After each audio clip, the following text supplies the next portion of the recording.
do partido, né? O partido tem tido uma certa divisão, né? Porque claramente tem um posicionamento do partido, por exemplo, em relação ao governo Bolsonaro, a favor do impeachment, e tem um posicionamento, vamos dizer, majoritário da bancada, não é total, mas de não apoiar o impeachment. Então, por exemplo, o partido apoia as manifestações do dia 12 e não necessariamente toda a bancada federal apoia. Então, ou a manifestação que é fora Mas Bolsonaro. sabe que eu entendo essa divisão? Eu não sei se eu apoiaria o impeachment se eu tivesse no Novo, tá ligado?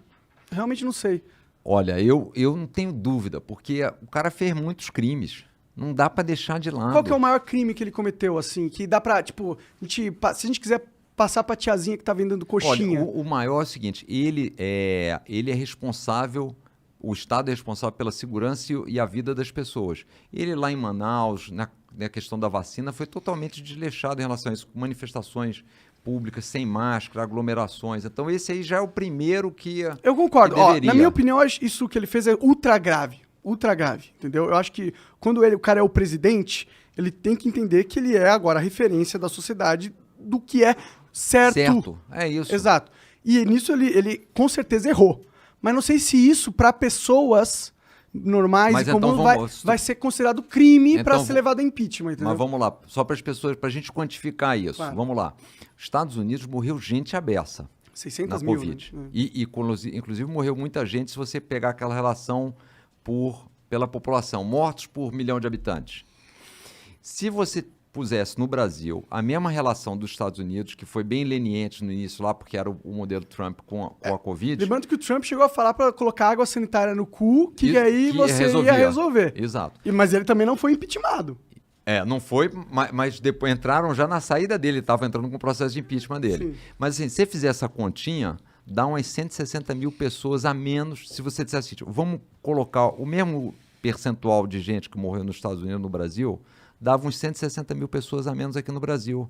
Então, assim, o que o Bolsonaro fez, pelo menos, nas minhas contas, a gente podia ter tido aí 150 mil pessoas, 160 mil pessoas brasileiras morrendo a menos. Eu concordo, se não fosse tanta aglomeração. Agora, mas eu acho um pouco simplista essa visão.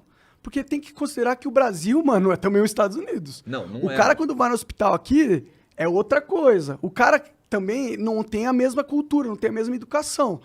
Por isso que eu falo. Não, mas por isso é que eu peguei os Estados Unidos. Porque se pegasse qualquer outro, você podia pegar outro país. Eu não vou pegar a Austrália, mas se pegasse um outro também, pegar os países aqui, o Chile, morreu muito menos gente, entendeu? Mas o que eu falo é o seguinte, o Bolsonaro, ele fez um mal muito grande na Covid. Porque desde o primeiro momento, o que ele falou?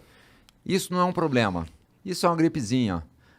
Vai pra rua. Fez um discurso o Osmar Terra falou que morreu 6 mil pessoas. 6 mil pessoas. Os estados e municípios, ele foi contra os estados e municípios. Os governadores e os estados, eles estão absurdos, estão fechando. Se não tivesse fechado, tivesse aberto tudo. Tinha sido um caos. Tinha sido um caos, entendeu? Então, assim.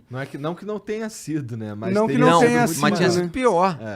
Entendeu? Então, assim, pra mim, essas coisas são inaceitáveis. É que tudo isso é uma suposição muito foda de saber como seria o cenário se isso tivesse acontecido, se não sei o quê. O Bolsonaro, por mais que ele seja o cara poderoso, é o presidente, ele também não é o cara que muda tudo porque ele fala uma parada assim. Eu não sei. Eu acho que vai ser muito difícil convencer o brasileiro médio que tem que fazer impeachment porque o Bolsonaro é um retardado e fala merda pra caralho. Hoje as pesquisas que tem, a última que teve, dá mais ou menos uns 52, 53 a favor do impeachment então assim, tem um pouco mais de gente mais... Eu não ia ficar muito triste também, porque tem esse negócio do Lula perder força política. Para mim isso é a melhor coisa que poderia acontecer. O impeachment, acho que politicamente, nesse sentido, era a melhor coisa que poderia acontecer com o Brasil. Eu concordo plenamente com isso. Agora, você concorda que pelo menos uma coisa devia acontecer? Se tem mais de 130 pedidos lá, não era razoável o cara puxar 1, 2, 3, falar, era razoável. Vamos era agora razoável. a investigar, vamos avaliar se tem, se não tem. Mas a gente sabe que política é um teatro. Mas tem lá 130, tem 100 e poucos crimes listados em alguns dos pedidos. Vamos avaliar se tem relevância, se não tem, porque vamos pensar junto aqui.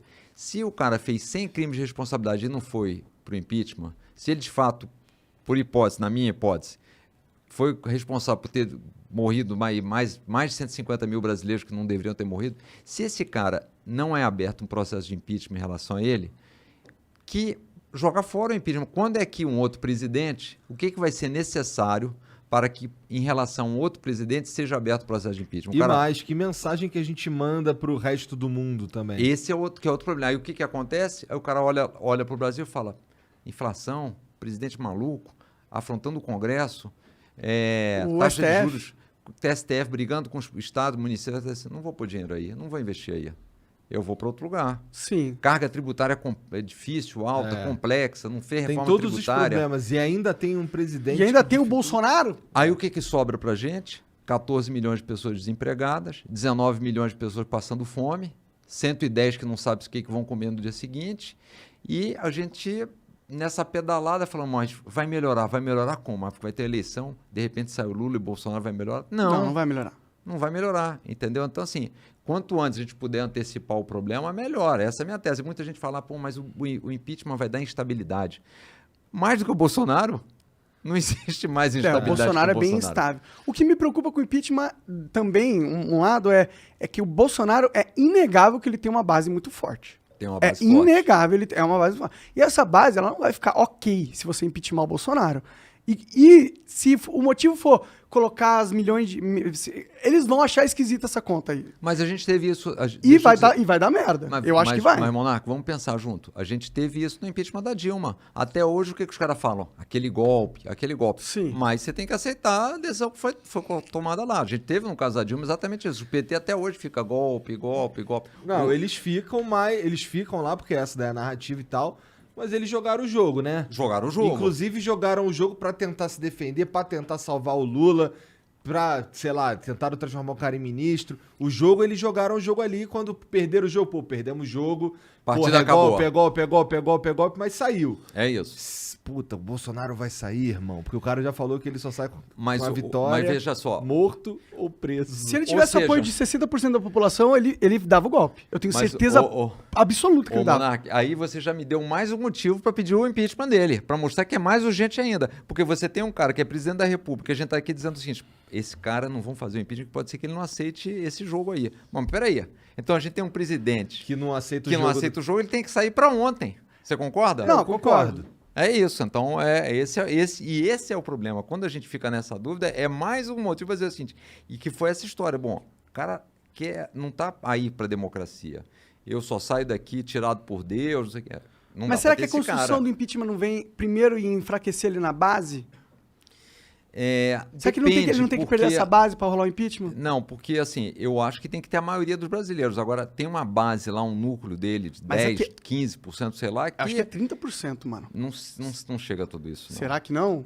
Que é o seguinte, ele vai dizer, olha, agora às 3 da tarde agora é noite. Aí os caras vão dizer, realmente... 30 não? Não é porque a gente conversa com muitas pessoas que, pô, são bem-sucedidas, estruturadas e tal. Mas você vai falar com o brasileiro médio, ele não está pensando dessa mesma forma que a gente está pensando aqui. Eu sei, mas é que eu faço essa conta um pouco baseado na eleição de 2018. Que teve base, assim, arredondando aí, a gente teve 1/3 Bolsonaro, 1/3 Haddad e 1/3 que não quis decidir. Sim. Então, desse 1/3 do Bolsonaro, tem a galera que tava ali só por causa do antipetismo. Exato. Sim. Então, a turma pró-Lava Jato. Então, mas agora essa galera ainda não... Eu acho que ele ainda tem muita dessa galera do antipetismo. Eu acho que ele ainda tem, mas não acho que não chega a 30. Não chega, não. Eu não sei. Não dá pra saber. Mas assim, e deixa eu te dizer, sabe onde essa turma vai começar a sentir, tá sentindo já? No bolso. Tá certo? Cesta básica 30% de alta, gasolina R$7, entendeu? Essa turma tá sentindo no bolso. Mas o Bolsonaro vai falar, mas foram os governadores que fecharam tudo, você vai reclamar comigo? Ele que não deixou você trabalhar, porra. Não, é exatamente isso que ele vai falar mas e assim, o pessoal vai comprar. Eu tô falando, mano. Eu acho que pode comprar, mas é um percentual menor. Porque, com certeza. Eu não compro essa porra.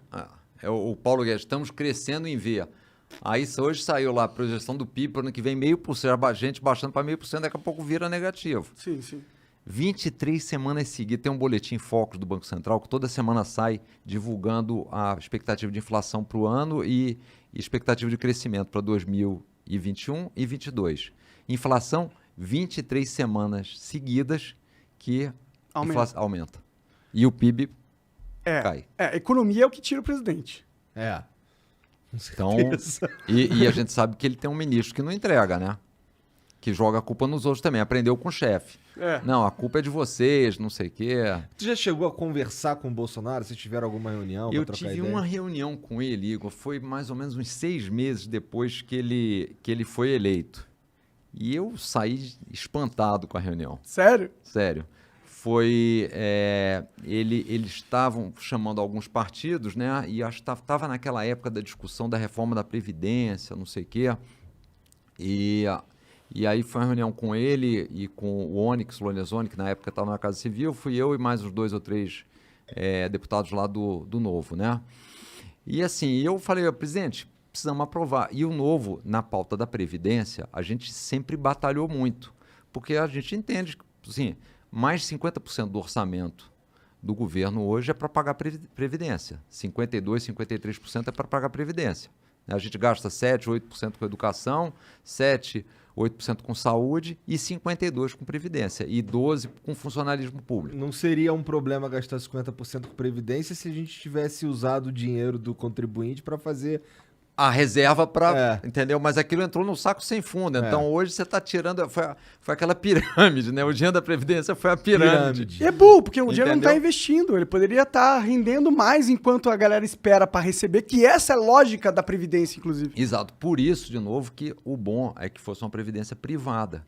Porque você não dá dinheiro para o governo, porque você não sabe para onde vai, e não dá força para esses caras que estão lá no poder fazendo tudo o contrário do que a gente quer. Aí é foda, né? Aí é foda. Mas faz obrigatório para quê? Para ter poder no Estado.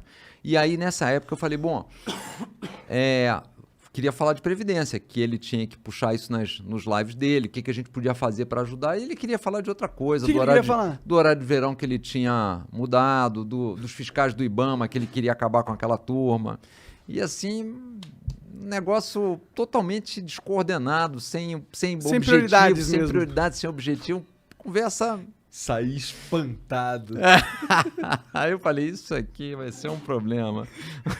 Já teve um vislumbre 6 meses, né? Meu segundo com ele foi aí em março, depois que ele foi na televisão, acho que foi 22 ou 23 de março, e fez aquele discurso.